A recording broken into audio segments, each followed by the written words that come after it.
Vamos para mais uma aula de Direito Processual Civil, dessa vez prática civil e trabalhista. Vamos falar da declaração de hipossuficiência financeira que muitos advogados têm que elaborar para poder atender a demanda que ele recebe.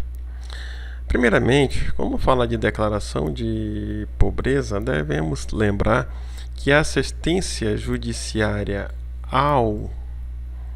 aos necessitados é uma norma, é um direito que é previsto no artigo 5º, ou seja, o Estado, e vamos pensar que o Estado-nação, prestará assistência judiciária e jurídica de forma gratuita.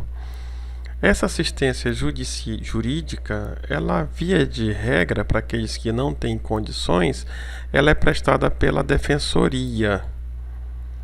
E a Defensoria o faz de forma gratuita àqueles que são considerados pobres na forma da lei. Vamos assim entender aqueles que têm insuficiência de recursos. Só que a legislação diz o seguinte, olha só, a lei não pode excluir a apreciação do Poder Judiciário, lesão ou ameaça a direito. É o princípio da inafastabilidade. Se a lei exige que você tem que ter advogado e a pessoa não tem condição de pagar o advogado, o Estado tem que promover e deixar à disposição da parte que teve um direito lesado ou ameaçado de sofrer uma lesão, condições dele conseguir ir no juízo e postular, já que não lhe foi dado o direito da capacidade postulatória. Cabe lembrar que na trabalhista, o artigo 791 dá ao empregado e empregador o direito de postular diretamente no juízo. Na cível, Juizados Especiais Cíveis, artigo 9 da Lei dos Juizados Especiais, 9.099 de 95, também diz que se a causa for até 20 salário mínimo, não precisa de advogado. Pode-se postular diretamente porque é dado às partes o direito do ius postulante. Mas e as causas que são superior, onde a ofensa ao direito e o direito tutelado, para ver essa reparação, o valor da causa supera, por exemplo, 20 salários mínimos nos juizados especiais cíveis, ou mesmo no procedimento comum, que há necessidade o tempo todo de advogado, ou mesmo na trabalhista, nas causas aonde passou para o 2º grau ou 3º grau, ou seja, juízo no TST, defender seus direitos no TST, que talvez tenha sido ganho no 1º e 2º grau, não pode apresentar através de um recurso de revista, o RR. Ou mesmo na trabalhista, mesmo em 1º grau, não pode se apresentar ação cautelar e o mandado de segurança, porque trabalha só com matéria de direito, e matéria de direito tem que ser um advogado. Ou mesmo em 2º grau, pedindo uma ação rescisória de alguma decisão do juiz que está flagrante, acometida de vícios que causam insegurança jurídica, não pode advogar. Então, nesses casos, é permitido o acesso a defensores públicos quando não tem como fazer. Por isso que é dever do Estado prestar essa assistência jurídica. Acontece que não somente podemos ficar aí, e também saber que a assistência judiciária pode se dar de outras formas, como, por exemplo, direito de petição nos poderes públicos. Não estou falando de judicial ainda, administrativa extrajudicial ou fase administrativa, que exige advogado, deve ser concedido para ele. Mas, via de regra, para postular administrativamente, você não precisa de advogado. Os órgãos públicos têm o dever de facilitar o acesso da parte à defesa dos seus direitos.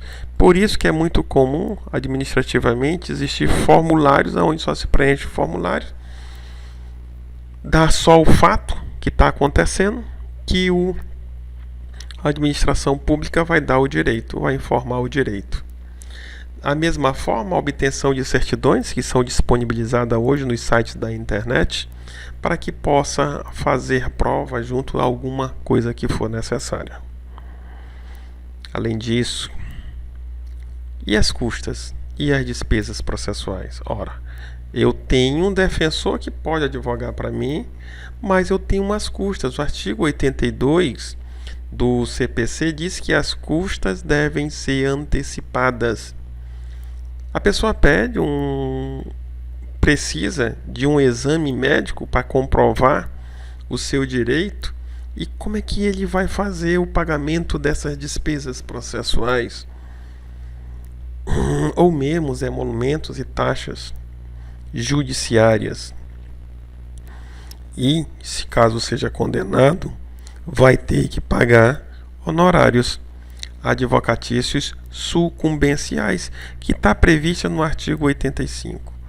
Então, o artigo 98 diz que tanto a pessoa natural, a pessoa física, como a pessoa jurídica, seja ela nacional ou estrangeira, que demonstrem insuficiência de recursos para pagar essas custas, despesas processuais e honorários, tem o direito aos benefícios da justiça gratuita. Assistência judiciária gratuita.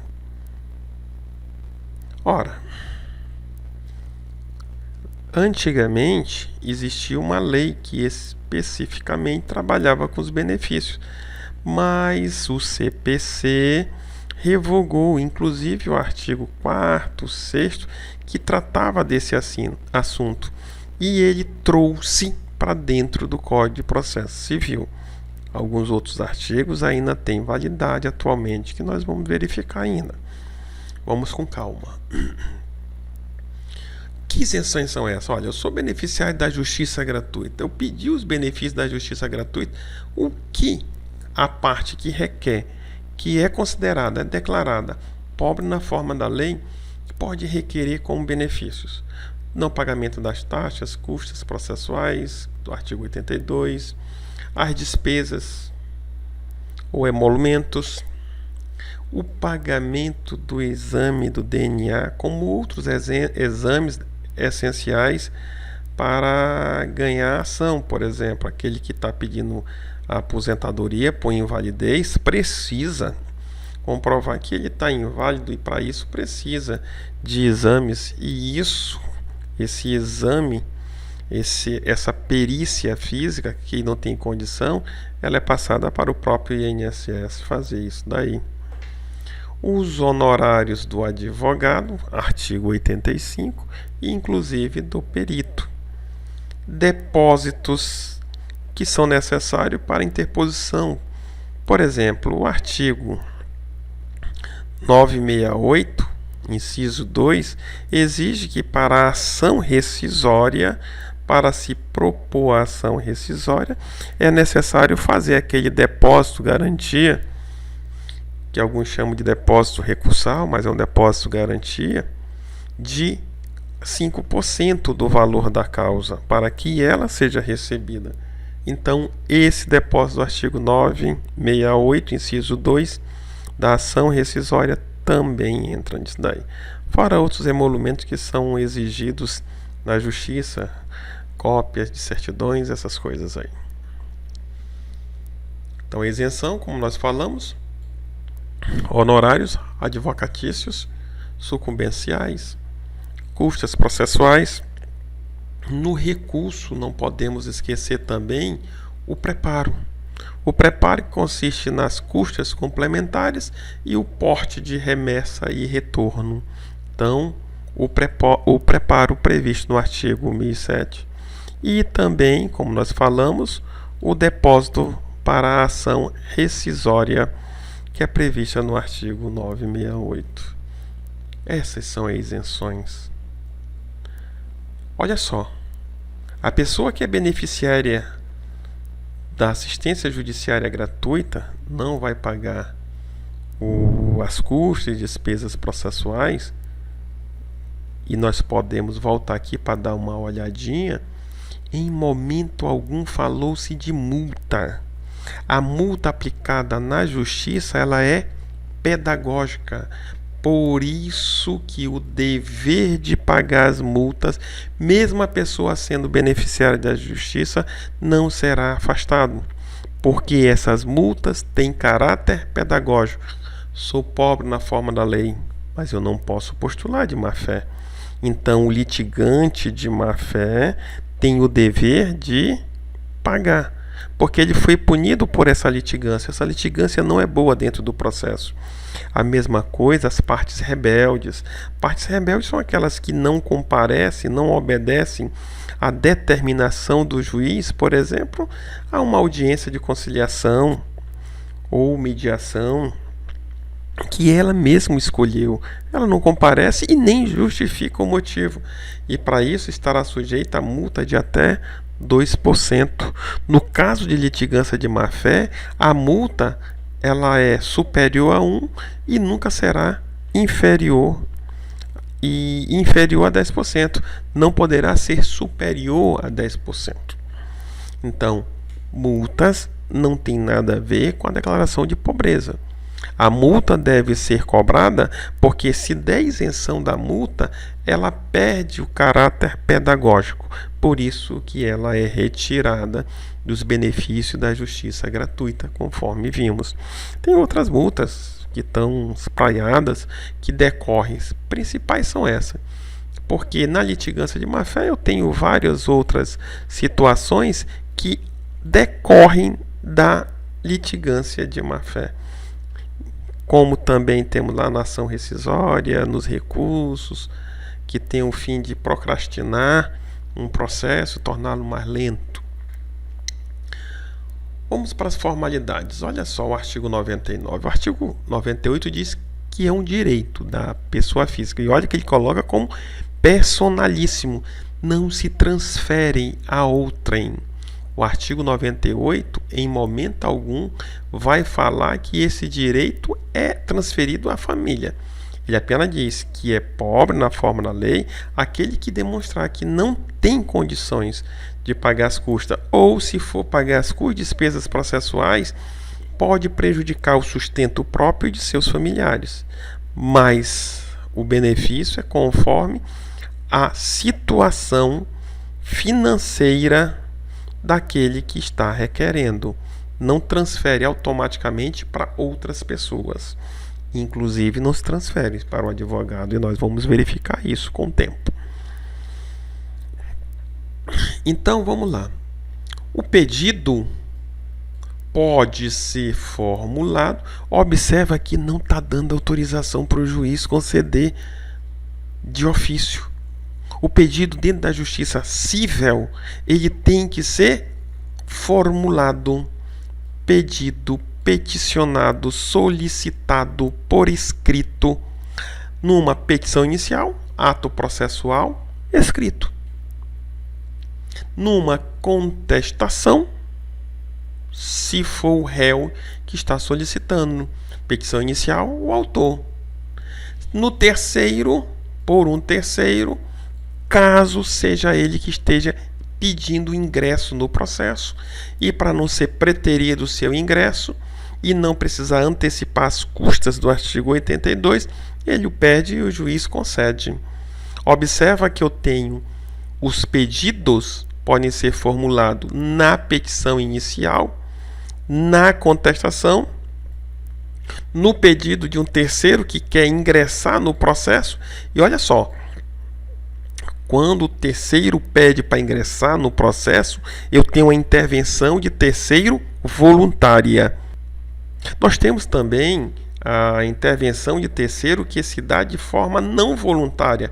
É quando alguém que está no processo requer que outrem que está fora ingresse no processo, como no chamamento, na denunciação da lide ou na própria nomeação. Só que tanto o chamado como o denunciado como nomeado vão ter que apresentar uma contestação.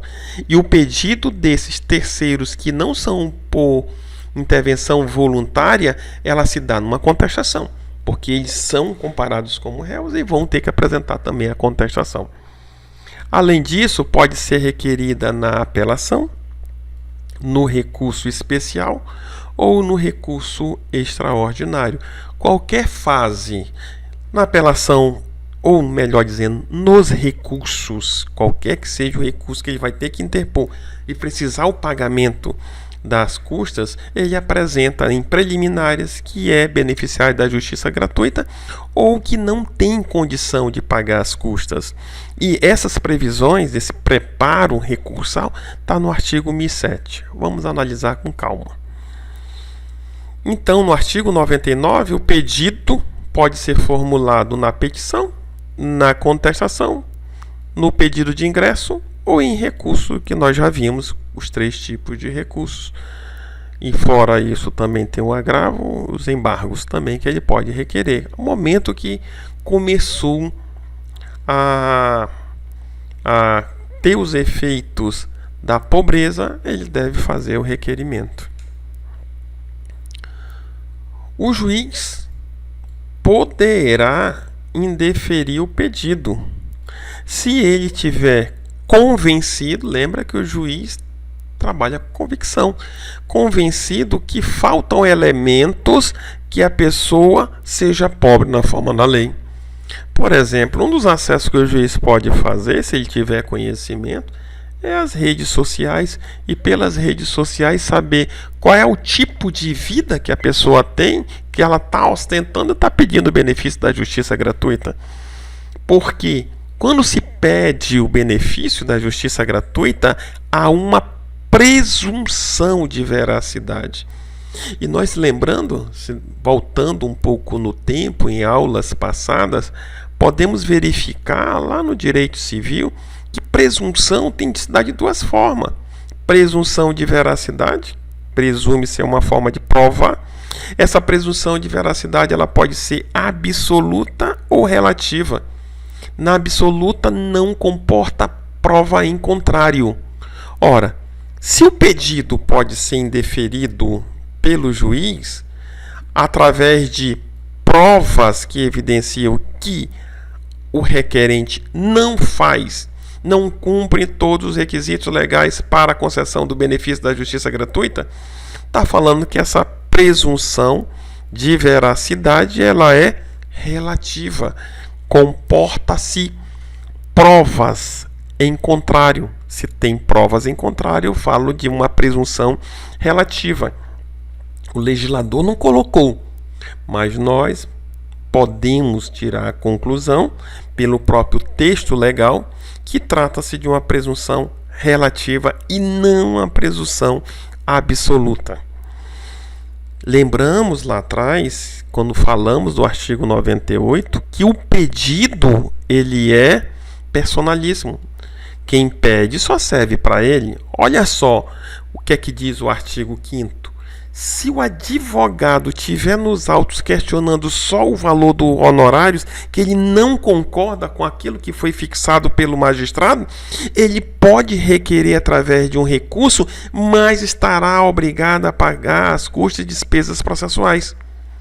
Salvo se ele demonstrar também que tem direito à gratuidade, ou seja, que ele também é pobre na forma da lei. Ou seja, se ele for pagar as custas e despesas processuais, como o preparo para um recurso do artigo 1007, isso vai comprometer o seu sustento ou o sustento de seus familiares.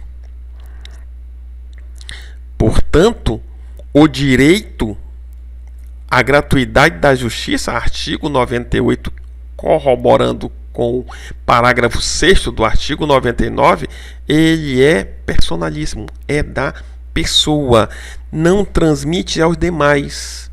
Todos os demais têm que fazer os seus requerimentos. Se eu tenho um litisconsórcio e um pede, não serve, não aproveita para os demais. todos têm que ter e se enquadrar naquele mesmo pressuposto legal. Outra coisa, o recolhimento do preparo. Se eu estou beneficiário da justiça gratuita, eu estou dispensado de fazer o recolhimento do preparo. Lembrando, voltando, que quando se fala em pedido de gratuidade, o parágrafo 3º do artigo 99 fala de uma presunção de veracidade.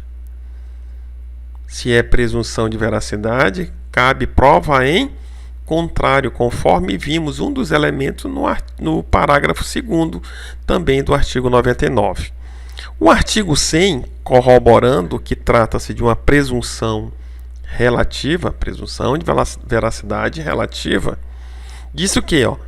Se for deferido pelo magistrado, os benefícios de justiça gratuita para quem pede, a parte contrária, principalmente advogado, é legítimo para poder pedir, que seja impugnado para revogação daquele direito.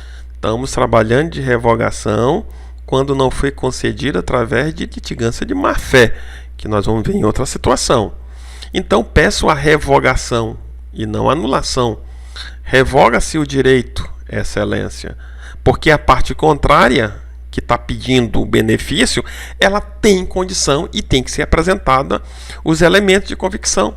Isso é prova diversos. Vai na rede social, vai no Google, portal da transparência, você consulta o nome da pessoa e sabe se ele tem ou não tem condição de ser beneficiário da justiça gratuita. Mas se o pedido foi concedido na inicial, quando alguém pede na inicial, o réu pode impugnar somente na contestação.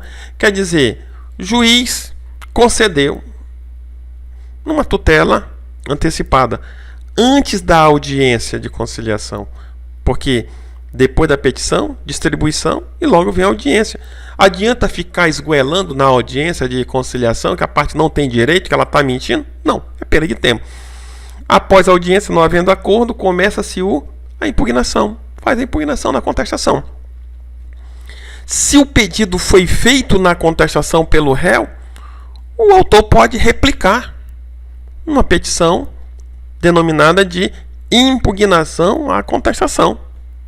Impugnação à contestação é uma réplica dele. Se o pedido foi feito no recurso, a parte contrária o faz nas contrarrazões, impugna nas contrarrazões. Se é um pedido superveniente ou mesmo um pedido de terceiro, será feito por petição simples. E isso tudo sempre obedecido o prazo peremptório de 15 dias. Não é um prazo dilatório, é um prazo peremptório, tem 15 dias. Fez o pedido, foi concedido, 15 dias para impugnar na contestação. Fez a audiência, artigo 335 te diz, não houve acordo, 15 dias apresenta a contestação. Eu vou agravar? Lógico que não posso agravar.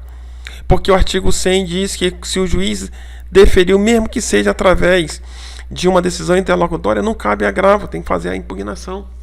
Se foi concedido ao réu, ele tem 15 dias para apresentar a réplica da contestação.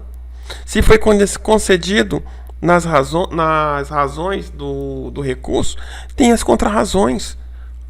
E observa que, via de regra, fora do pedido inicial, quando é necessário, qualquer outro pedido incidental, o juiz, antes de decidir, ele apresenta, dá oportunidade para a outra parte, para que ela apresente a réplica ou as impugnações que achar necessária, as contrarrazões, e depois concede, sobe o processo, dando assim oportunidade diante da decisão.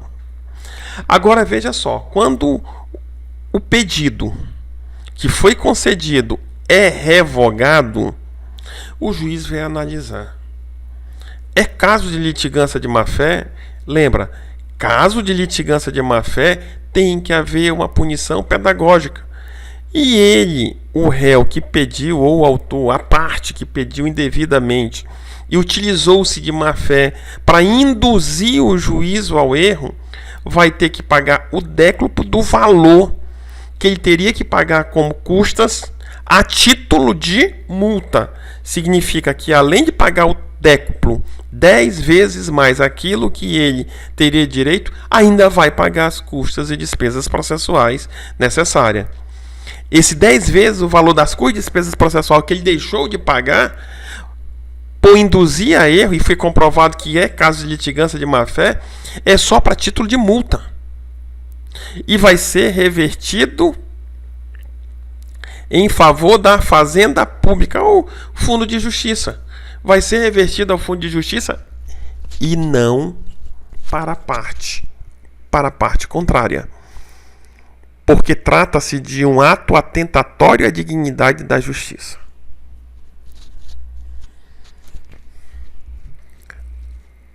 Vamos analisar algumas situações, e é sempre bom trazer agora, antes de mudar o assunto.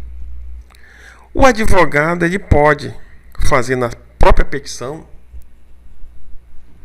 o benefício da justiça gratuita, sem necessidade do cliente assinar aquela declaração. Só que, olha só, para poder fazer isso, o artigo 105 diz que é uma cláusula especial, que nós já estudamos lá em contestação. É uma cláusula especial. E quando ele assim o faz, e tem autorização e o faz, e é considerado litigância de má-fé, o advogado poderá responder por esse ato. O advogado responde. O que eu aconselho, via de regra? Faça sempre a declaração, passa para o cliente assinar, para que não venhamos a nos comprometer do cliente dizer que não falou nunca para o advogado, que ele era pobre na forma da lei, e o advogado não venha a ser condenado junto com o cliente pela litigância de má-fé. Então vamos voltando lá, simples, o artigo 99 e o artigo 100. Em conjunto, pelo artigo 99, o pedido pode se dar na petição inicial. O juiz concede. Pelo artigo 100, a impugnação só se dará em contestação. Pelo artigo 99, posso fazer o pedido numa contestação. O réu pode fazer o pedido na contestação. Pelo artigo 100, cabe na réplica impugnar os benefícios da justiça gratuita pedido na contestação, que é chamado de impugnação à contestação. Pelo artigo 99, o pedido pode ser feito na fase recursal, qualquer que seja o recurso. Aqueles recursos que estão previstos no artigo 994 do CPC. E pelo artigo 100, eu vou impugnar isso nas contrarrazões ao recurso. E se o pedido se der no curso do processo, como inclusive no ingresso de terceiros ao processo, não obrigado só no ingresso de terceiro, a parte no curso de determinado processo não tem condições de pagar determinadas provas periciais determinadas pelo juiz, ela pode fazer uma petição pedindo a isenção, que ela não tem condições, porque ela considera naquele momento, mudou a situação dela, e ela considera-se pobre na forma da lei. Se assim o fez, em uma petição simples, no meio do processo, que nós chamamos uma petição incidental dentro de um processo, o juiz tem que analisar e vai pedir logo réu, ou outra parte, ou parte contrária. Concorda? Aí em petição simples também, da mesma forma que o pedido é feito numa petição simples, a resposta também é feita numa petição simples, de acordo com o artigo 100. Dizer o seguinte: não concordo com a concessão, ou peço, se o juiz já tiver concedido, a revogação do benefício da justiça gratuita. Porque quando o juiz concede, não cabe agravo. Só cabe agravo de instrumento quando o juiz nega. Se o juiz negar o benefício da justiça gratuita, cabe agravo de instrumento. Lembrando, ele vai fazer isso através de uma decisão interlocutória. Então, a parte pede, pode ser na petição, pode ser na contestação. O juiz nega através de uma decisão interlocutória, agravo de instrumento. Ah, mas professor, às vezes o juiz pode negar já na contestação, não enfrenta o mérito. Nega na sentença, não enfrenta-se o mérito.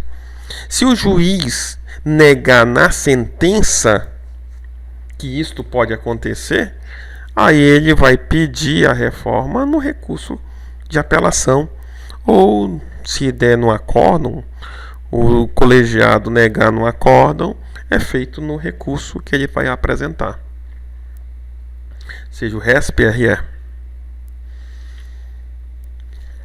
Vencido o beneficiário, ou seja, perdeu, as custas e despesas que ele deveria pagar fica sob a condição de suspensão de exigibilidade, ou seja, ele não pode ser executado.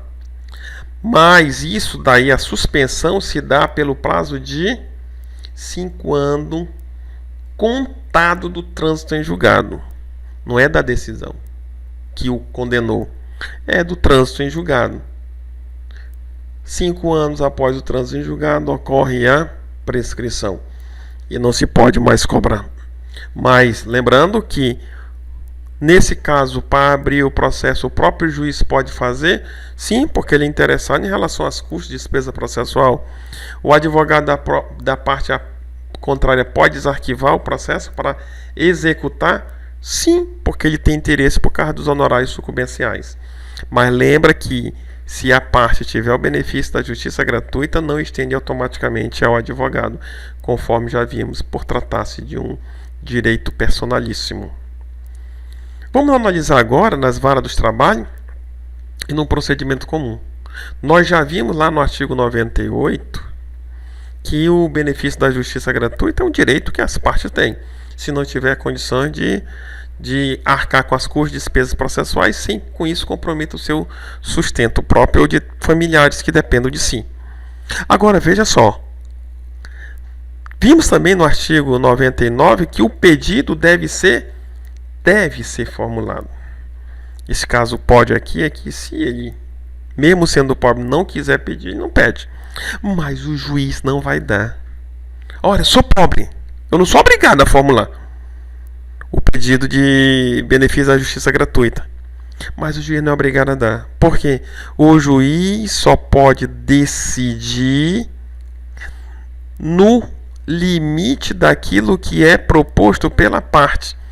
Se a parte que tem insuficiência financeira não requer, o juiz não pode dar de ofício. Ele tem que esperar a provocação da parte. Nessa situação, enquanto a parte não provocar, ele mantém-se inerte. Já é diferente da justiça trabalhista, que nós já vimos do artigo 791, o ius postulante, qualquer pessoa pode pedir parte, autora, reclamante ou a parte ré, a reclamada, elas podem postular em juízo sem a necessidade de ser acompanhada de advogado, até o 2º grau. E em 1º grau, exclui-se o mandado de segurança, a ação cautelar e a ação rescisória. Então, mas se a parte que não sabe direito, não sabe nem o que é benefício da justiça gratuita, nunca ouviu falar do artigo 98, é considerada pobre na forma da lei, ela deve ser concedida de ofício. Desde que o valor que ela perceba que ela vai declarar seja equivalente a 40 salários mínimos do benefício teto do benefício do regime geral de previdência social. Hoje esse teto está R$ 6.001 e alguns centavos. R$6.000, acima dos R$6.000, pouquinha coisa. Então esses 40% vai dar aproximadamente R$ 2.400. Ou seja, se receber muito além de R$ 2.400, na justiça trabalhista, o juiz não vai conceder de ofício. Se você está dentro daquele limite dos 40% do benefício da justiça do regime geral de previdência social, que é dado pela própria INSS, ele todo ano ele modifica esse teto. Se tiver ali, o juiz dá de ofício. Não precisa nem haver requerimento. O juiz, ao final, vai conceder ou negar o benefício da justiça gratuita, mesmo que não tenha sido requerido. Ou seja, então, na trabalhista, pode ser a requerimento ou de ofício pelo juízo. Já na cível, tem que ser requerido pela parte que esteja interessada, porque o juiz está impedido de conceder. Mas, professor, se o juiz conceder, eu tenho um vício. O vício da decisão é chamado de vício extra petita. Ele concedeu algo extra que não tem nos pedidos. Então aquela decisão vai ser considerada nula. Aquela concessão é considerada nula. Não vai produzir os efeitos legais e a parte pode impugnar isso através de um recurso, se estiver na decisão. Também na trabalhista são isentos do pagamento de custas, além dos beneficiários da justiça gratuita. Aí vem os estados, a União e autarquias, fundações, Ministério Público, entre outros. De acordo com o artigo 790, a responsabilidade pelo pagamento dos honorários periciais é da parte sucumbente, mesmo que ela seja beneficiária da justiça gratuita. Os honorários periciais na trabalhista não têm isenção. Ela não aplica-se à regra do artigo 98, parágrafos, aonde vem quais são o que é isenção. Então, o artigo 98, no caso da perícia, não se aplica à trabalhista. Os demais casos aplica-se à trabalhista. Para aqueles que desejam fazer, é deixado uma atividade continuada, aonde fala sobre a situação de um acidente envolvendo José e Maria, sendo que Maria é culpada pelo ocorrido. Culpa exclusiva, vamos colocar assim, culpa exclusiva de Maria. José, então, é aquele que tem razão em situação a isso e teve uma lesão ao seu patrimônio e ele precisa promover uma ação. Só que José informa a você que ele não tem condições de arcar com as custas e despesas processuais. Então requer a você, acadêmico, que elabore essa declaração que seja cabível para o caso. Uma declaração que demonstre que José não tem condições de arcar com as custas e despesas processuais. Cabe lembrar que o advogado pode fazer essa declaração diretamente na sua petição. Logo nas preliminares coloca: declara-se para os devidos fins que a parte autora não tem condição de arcar com as custas e despesas processuais por ser pobre na forma da lei, conforme o artigo 98. Observa, se ele colocar esse tipo de declaração, ele responde pelaquela multa de até 10 vezes.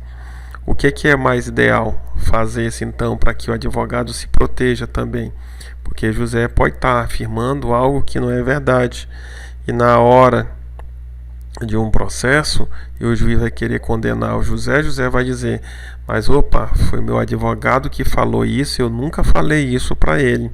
Então é por segurança jurídica o advogado requerer que José assine uma declaração. Declaração é essa que está sendo disponibilizado, modelo, apenas um modelo, posso mudar da melhor forma que achar. Então, geralmente utiliza-se o termo hipossuficiência financeira, mas o nome correto é declaração de pobreza. Mas para não ficar muito, digamos assim, a outra parte se sentir muito chateada, utilize o termo mais suave, como hipossuficiência financeira. Eu peguei um caso onde eu falei para a pessoa e coloquei como declaração de pobreza, que era numa ação de valor elevado e precisaria pagar as custas. Então eu fiz a declaração e pedi para que ela assinasse. Ela olhou para mim e falou: mas doutor, não sou pobre não. Ao imprimir as custas juntamente e mudei só o título, declaração de hipossuficiência financeira. Aí entreguei para ela assinar. Não é que ela assinou? Eu acho que quando se coloca a declaração de pobreza não é bem visto, mas se colocar a declaração de hipossuficiência financeira acompanhado do valor das custas, não sei por que ela vai voltar assinada. Deve ser por causa do nome que é mais bonitinho, hipossuficiência financeira. Portanto, vai ter que saber o nome do declarante. Isso é fácil para o cliente porque ele vai qualificar o seu próprio cliente na petição. A mesma qualificação que ele vai dar na petição inicial, ele vai dar aqui no declarante. E coloca que ele está declarando que ele é pobre, que ele não tem condições financeiras de arcar com as custas e com despesas processuais que se desenvolverem durante o processo, nem mesmo com os honorários advocatícios sucumbenciais que pode vir a ser condenado caso venha a ser sucumbente no processo. Então, depois disso, o declarante, ao assinar, isenta o advogado de qualquer outro problema lá na frente. Se for considerado que ele não fazia jus e é uma litigância de má-fé, o declarante vai ser condenado e o advogado está isento porque ele tem a declaração comprovando que foi o cliente que falou que era pobre na forma da lei.